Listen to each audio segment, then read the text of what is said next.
শুভ রবিবাসরীয় দ্বিপ্রহরের শুভেচ্ছা জানিয়ে আমার হাতের বাটা মশলায় লাল লাল ঝাল ঝাল চিকেনের ঝোল দিয়ে কিন্তু সাজিয়ে ফেলবো আজকের অফিস বাবুর থালি। প্রথমে দিয়ে দিলাম সাদা ভাত, দিয়ে দিলাম একটু শুক্তো, আর ঠিক পরে দিয়ে দিয়েছি ভাজাভুজি। এখানে আছে পটল ভাজা আর দিয়ে দিয়েছি কুমড়ো ভাজা।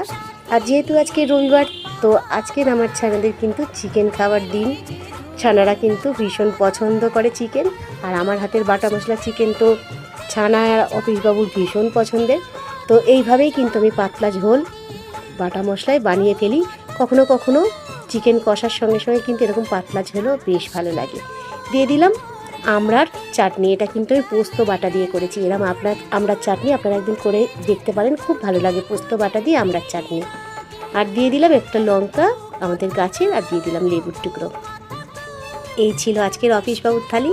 তো কেমন লাগলো আপনাদের রবিবাসরীয় অফিসবাবুর থালি সাজানো, অবশ্যই কিন্তু জানাবেন।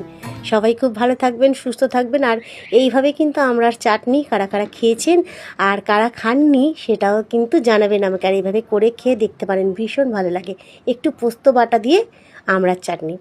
আর আমাদের গাছে প্রচুর আমড়া হয়ে আছে, আমি তো প্রায় চাটনি করছি, একটু আচারও বানাবো, পরবর্তী দিন ভিডিও দিয়ে দেবো আপনাদের। তো অফিসবাবুর থালি ধরে দিই, সাজানো তো হয়ে গেছে, টেবিলে ধরে দিই। অফিসবাবুর আজকে একটু তাড়া আছে, অফিসে যেতেই হবে, একটু কাজ আছে। তো প্রত্যেক দিনের মতো ঠিক সময় মতো কিন্তু আমার অফিসবাবুর থালি রেডি হয়ে গেছে। সেই সঙ্গে আপনাদেরও ভিডিও দিয়ে দিলাম। আজকের মতো বিদায় চেয়ে নেবো, আবার দেখা হবে কালকে ঠিক এই সময় অফিসবাবুর থালি নিয়ে। ততক্ষণ সবাই খুব ভালো থাকুন, সুস্থ থাকুন, এগিয়ে চলুন, আগামী অনেক ভালো হোক এই কামনা করি। আজকের মতো বিদায়।